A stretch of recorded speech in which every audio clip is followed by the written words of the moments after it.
Hi guys, எல்லோருக்கும் வணக்கம். எப்பவுமே சந்தோஷமா இருக்க வாழ்க்கையில் தொடர்ந்து முயற்சி செஞ்சுக்கிட்டே இருங்க. நன்றி. இன்னைக்கு நம்ம பார்க்க போகிற ஒரு பதிவு என்னன்னா, சின்முத்திரை. என்ன சின்முத்திரை தான் எல்லாருக்கும் தெரியும், அது என்னப்பா பெருசாக பேச போகிற அப்படின்னு நீங்கள் கேட்கலாம். கிடையாது, சின்முத்திரையை தப்பாக பயன்படுத்திட்டு இருக்கோம் நாம். அதனால உண்மையான சின்முத்திரையை நம்ம கரெக்டாக பயன்படுத்தணும்னா நமக்கு புரியும். அதாவது நல்ல யோகா பழந்தின்னு கொட்டை போட்டவங்க சொல்லுவோம்ல, அந்த ஆசான்கள்லாம் போய் கேட்டோம் அப்படின்னா கரெக்டாக இப்போ நான் உங்களுக்கு காமிக்கக்கூடிய இந்த முத்திரையை தான் சின்முத்திரைன்னு சொல்லுவாங்க. இப்போ சின்முத்திரை, இந்த சின்முத்திரை பற்றி மட்டும் இல்லை, நிறைய முத்திரைகளை பற்றி நீங்கள் தெரிஞ்சுக்கணுன்னா பிளேலிஸ்ட்டில் யோகா முத்ரான்னு இருக்கும், போனீங்கன்னா நிறைய விஷயங்கள் இருக்கும். அதை பார்த்து புரிஞ்சுக்குங்க, தெரிஞ்சுக்குங்க. நன்றி. இந்த சின்முத்திரையை பற்றி என்ன சொல்லுவாங்கன்னா, ஞான முத்திரை அப்படின்னு சொல்லுவாங்க. நமக்கு குருவாக இருக்கக்கூடிய தட்சிணாமூர்த்தி அவருடைய கையிலையும் என்னென்னா இந்த சின்முத்திரையை தான் வச்சுட்ருப்பார். அப்போ தியானம் செய்யும் போது இதை பயன்படுத்தும் போது அதிகாலையில் பண்ணும்போது புத்துணர்வு நம்ம உடம்புல வருது. அதுக்கு பிறகு பிராணாயாமம் பயிற்சிகளை வாசியோகெல்லாம் செய்யும் போது நமக்கு உடம்புல நல்ல ஒரு உகந்த ஒரு பயிற்சி. இது நல்லா பயன்படுத்தலாம் கூட. இது நல்ல எளிமையான ஒரு பயிற்சி தான். இதற்கு டைம்னு அப்படின்னு ஒன்று கிடையாது. எப்போ வேணாலும் செய்யலாம். எனி டைம் 24 hours கூட நீங்கள் பண்ணலாம். மேக்ஸிமம் எல்லா முத்திரைக்கும் ஒரு டைம் என்னென்னா 45 minutes. எந்த முத்திரை நீங்கள் 45 minutes பண்ணாலும் எக்ஸ்பீரியன்ஸ் வேறு லெவலில் இருக்கும். இது என்னுடைய அனுபவம். அது மட்டும் இல்லாமல் இந்த முத்திரைகளை சொல்லிக் கொடுக்குற அனுபவமும் கூட. சரி, இந்த சின்முத்திரையை எப்படி நம்ம பிடிக்கலாம்? இது ஒரு டவுட் நிறைய பேருக்கு. என்னென்னா, சின்முத்திரையை நார்மலாக எல்லாரும் சின்முத்திரையை பிடிப்போம், அது எல்லாருக்கும் தெரிஞ்சது தான். நீங்கள் வீடியோவில் பார்க்குற முறையில் தான் சின்முத்திரையை பிடிக்கிற முறை.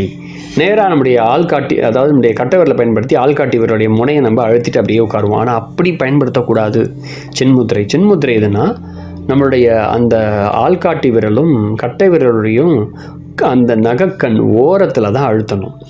இதுதான் உண்மையான சின்முத்திரை. இந்த சின்முத்திரை அழுத்தினா தான் எக்ஸ்பீரியன்ஸ் வேறு லெவலில் இருக்கும். அதாவது நம்ம கை வழியாக போகிற ஒரு நாடி நம்முடைய நெத்தி பகுதியை நோக்கி போகும். அந்த நாடி நிறைய பேர் இந்த மாதிரி முறையை பயன்படுத்தி தியானம் செய்ய மாட்டாங்க. வெறும் கையை வைத்து சாதாரணமாக அழுத்தம் கொடுத்துருப்பாங்க. அப்படி கொடுக்கக்கூடாது. இதுதான் முறைப்படி பயன்படுத்தப்பட்ட ஆதி காலத்தில் சொல்லப்பட்ட சின்முத்திரை. எல்லாரும் பயன்படுத்தக்கூடிய முறை. அதாவது எக்ஸ்பீரியன்ஸ் கைஸ், அவங்களுக்கு இது தெரியும். என்னுடைய குரு இதை சொன்னார். ஸோ நான் அதை ரொம்ப காலமாக பயன்படுத்திகிட்டு வரேன். சரி, சின்முத்திரை தானே, சின்முத்திரை பண்ணால் தியானம் நல்லா வரும் அப்படிலாம் நீங்கள் நினைப்போம். கிடையாது. சின்முத்திரையில் இவ்வளோ விஷயம் இருக்கா அப்படின்னு நீங்கள் யோசிக்கலாம். சின்முத்திரையை நம்ம பயன்படுத்தும் போது காற்றினுடைய வலிமை அதிகமாகுது. அதாவது ஆள்காட்டி விரல் காற்றை குறிக்கிறதுனால அது சோம்பேறித்தனத்தையும் எடுத்து நம்ம உடம்புல சுறுசுறுப்பு தன்மையை ஏற்படுத்துது. அது மட்டும் இல்லாமல் பெயருக்கு ஏற்ற மாதிரி இது ஞான முத்திரை தான். இதை பயன்படுத்தும் போது நினைவாற்றல் அதிகரிக்கும். நினைவாற்றலை அதிகரிக்க ஹெல்ப் பண்ணுது. அதாவது நம்ம மூளைப்பகுதி நல்லா ஷார்ப்பாகுது. அதுக்கு பிறகு குழந்தைங்க படிக்கிறவங்க, காலேஜ் படிக்கிறவங்க, ஸ்டடீஸ் பண்ணுறவங்க யாராக இருந்தாலும் இந்த முத்திரையை யூஸ் பண்ணுங்கள். மன ஒருமைப்பாட்டு உங்களுக்கு ஏற்பட்டு நினைவுடைய அந்த நினைவாற்றலை அதிகரிக்கக்கூடிய தன்மை இதுக்கு இருக்குது. அது மட்டும் இல்லாமல் பிட்யூட்ரி கிளான்ஸ், எண்டோக்ரைன் கிளான்ஸ், இந்த கிளான்ஸ் எல்லாம் தூண்டக்கூடிய தன்மை இதுக்கு இருக்குது. இந்த முத்திரைக்கு முழுக்க நம்முடைய அறிவை அற்புதமாக வளர்க்கும். நீங்கள் கேட்கலாம், வெறும் அறிவை மட்டும்தான் வளர்க்குறது தான் இந்த சின்முத்திரையா, வேறு எதுவும் கிடையாதா அப்படி ஒரு கேள்வி வரும். கிடையாது. வெறும் அறிவை மட்டும் இல்லை, இந்த சின்முத்திரை பிடிச்சோம் அப்படின்னா கவலையை அப்படியே நம்ம கிட்டேருந்து மொத்தமாக எடுக்கும். அதுக்கு பிறகு கோபத்தை நீக்கும். தலைவலியை தான் டகால்னு உடனே பிடிச்சி அமுக்குங்க போட்டு உடனே சரியாயிடும். மனதில் அமைதியை ஏற்படுத்துறதுனால இது நல்ல தூக்கத்தை ஏற்படுத்தும். அதுக்கு பிறகு மனநோய்கள் நிறைய பேருக்கு இருக்கலாம். ஹிஸ்ட்ரியான்னு சொல்லுவாங்க. மன இறுக்கம், மன அழுத்தம், மனசிதைவு போன்ற பல விஷயங்களை இது குணப்படுத்துது. முகவாதம், கை வாதங்கள் சம்மந்தப்பட்ட விஷயங்களை குணப்படுத்துது. அதாவது தசைகளுக்கு நல்ல வலிமையை உருவாக்கி தரும். மூட்டு நோய்கள் சம்மந்தப்பட்டதை சரி பண்ணும். நரம்புகளை மண்டலங்களை வலிமைப்படுத்தும். நம்முடைய அந்த விழித்திரையில் ஏதான குறைபாடுகள் எதாவது இருந்தால் அதை சரிப்படுத்தும். நல்ல பாட்டு பாடக்கூடிய திறமையை ஏற்படுத்தி கொடுக்கும். இந்த முத்திரையை தொடர்ந்து 45 minutes நல்லா இந்த சிங்கர் ஆகணும் யாரும் ஆசைப்படுறீங்கன்னா டெய்லி இந்த 45 minutes இந்த முத்திரையை வச்சு அப்படியே உட்காந்திங்கன்னா போதும். நல்ல அந்த குரல் வளம் அதிகரிக்கிறதுக்கு ஹெல்ப் பண்ணும். இது ரொம்ப அவசியம், தேவைப்படுகிற அற்புதமான முத்திரை. அதுக்கு பிறகு தூக்கம், இந்த இன்சோம்னியான்னு சொல்லுவோம். அதிக தூக்கம் சில பேருக்கு தூக்கமே வராது.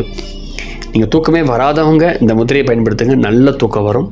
சில பேருக்கு ரொம்ப தூக்கம் அதிகமாக இருக்கும், அதுக்கு என்ன பண்ணுறதுனே தெரியாது, மன சோர்வு அதிகமாக இருக்கும். அதுலேருந்து இதை சரிப்படுத்தும் கூட.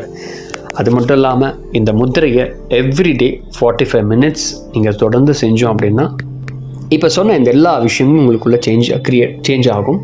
பல பிரச்சனைகளுக்கு இது சரியாகும். டிப்ரெஷன், அதிக கோபம், மன இறுக்கம், மன உளைச்சல், மன அழுத்தம் எல்லாத்தையும் சரி செய்யும். ஸோ தொடர்ந்து இந்த சின்முத்திரையை அழுத்த முயற்சி பண்ணுங்கள். சிந்தனை சக்தியை அதிகப்படுத்தும், நுரையீரலுக்கு வலிமை தரும், சளி கபம் இதெல்லாம் இருந்துச்சுன்னா எல்லாத்தையும் குணப்படுத்தும் கூட. எப்படி செய்யலாம்? என்னுடைய அனுபவத்தை சொல்கிறவங்களோட கூட காலைல சூரியன் உடம்புல படும்போது இந்த முத்திரையை பண்ணோம். எந்த முத்திரையாக இருந்தாலும் காலையில் சூரியன் உடம்புல படும்போது பண்ணிங்கன்னா அதாவது அதோடைய முழு பலனை நீங்கள் பார்க்கலாம். யாராவது எக்ஸ்பீரியன்ஸ் பண்ணி பாருங்கள், உங்களுக்கே புரியும். அதுக்கு பிறகு நிலவுடைய வெளிச்சம் நம்ம உடம்புல பட்டுட்டு இதை நம்ம அழுத்திட்டு மொட்டை மாடிக்கு போய் உட்காந்துட்டு கொஞ்ச நேரம் அழுத்தினோன்னா போதும். அந்த ப்ரெஷர் கொடுக்க என்ன ஆகுது, ஆட்டோமேட்டிக்காக நல்ல எக்ஸ்பீரியன்ஸ் உடம்புல ஏற்படுது. என்னுடைய அனுபவம் கூட. இது ஒரு தெரப்பியில் செய்யக்கூடிய ஒரு விஷயங்கள். அதாவது யோகா தெரப்பி, அதாவது யோகா இப்போ பிரச்சனை எதாவது இருக்குது அப்படின்னா அவங்களுக்கு இந்த முத்ரா தெரப்பியில் பயன்படுத்துவாங்க. அப்போ சன்லைட் அண்ட் மூன் லைட்டில் தான் அவங்க உட்கார வச்சு தான் பண்ணுவாங்க தெரப்பியில். ஸோ இந்த மாதிரி விஷயங்கள் நிறைய இருக்குது. ஸோ அடுத்தடுத்த பகுதியில் நான் உங்களோட கூட விஷயங்களை பகிர்ந்துக்க போகிறேன். நீங்களும் கேளுங்க. உங்கள் விஷயம் சம்மந்தப்பட்ட ஏதாவது பிரச்சனைகள் ரிலேட்டடாக ஏதாவது இருந்ததுன்னா நீங்கள் சொல்லுங்கள். அதுக்கான முத்திரையை நான் போட முயற்சி செய்கிறேன். இதுதான் சின்முத்திரை. ஸோ தொடர்ந்து சின்முத்திரையை செய்ய முயற்சி பண்ணுங்கள். நிறைய பேருக்கு சின்முத்திரையை பற்றி தெரியாது. அதாவது தப்பாக பயன்படுத்திகிட்டு இருக்கோம். இதுதான் சரியான முத்திரை.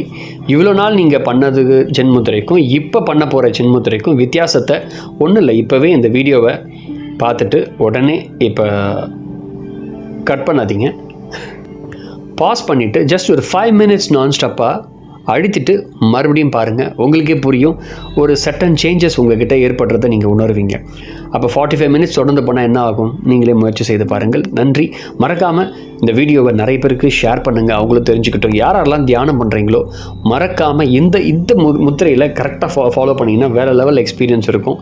அதாவது தியானத்துக்குள்ளே ஆழமான இன்னும் ஆன்மீக அனுபவங்கள்லாம் உங்களுக்கு நிறைய பேருக்கு ஏற்படும். ஸோ இந்த முத்திரையை அழுத்தினீங்கன்னா, ஏன்னா என்னுடைய குரு என்ன சொன்னார்னா, இந்த முத்திரை நம்ம அழுத்தும் போது நம்முடைய கை வழியாக ஒரு நரம்பு பகுதி நம்முடைய நெத்தி பகுதியை நோக்கி 2 நாடிகள் போய் அங்கே இறங்கும். அந்த பகுதியில் போகும்போது இதை நீங்கள் அழுத்தும் போதே ஆட்டோமேட்டிக்காக நீங்கள் உங்களுடைய கவனம் உங்களுடைய புருவமத்திக்கு தான் போகும். நீங்கள் புருவமத்தியை கவனிக்க வேண்டிய அவசியம் இல்லை, தானாகவே போகும். முயற்சி செய்து பாருங்கள். அப்போ நிறைய ஆன்மீக அனுபவங்கள், ஆன்மீக சிந்தனைகள், ஆன்மீகம் சம்மந்தப்பட்ட பல விஷயங்கள் உங்களுக்கு வர ஆரம்பிக்கும். அண்ட் அது மட்டும் இறைவன் சார்ந்த பல விஷயங்கள், சூட்சமமாக இருக்கக்கூடிய விஷயங்கள் இதெல்லாம் உங்களுக்கு புரிய வரும். இந்த முத்திரை சூட்சமத்தை அறிய வேண்டும் என்று நினைக்கிறீர்களா, இந்த முத்திரையை முயற்சி பண்ணுங்கள். எக்ஸ்ட்ராடினரி உங்களுக்கு எக்ஸ்பீரியன்ஸ் வரும். Thank you very much. மறக்காமல் வீடியோ எல்லாருக்கும் ஷேர் பண்ணுங்கள். ஃபஸ்ட் டைம் வீடியோ பார்க்குறீங்கன்னா மறக்காமல் வீடியோ சப்ஸ்கிரைப் பண்ணுங்கள். உங்களுக்காக தான் வீடியோ போட்டுட்ருக்கேன். மறக்காமல் கமெண்ட் பண்ணுங்கள். அடுத்த வீடியோ உங்களுக்காக காத்துட்ருக்கு.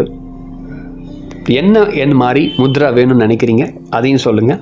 உங்களுக்காக நான் எடுத்து போடுறேன். நன்றி.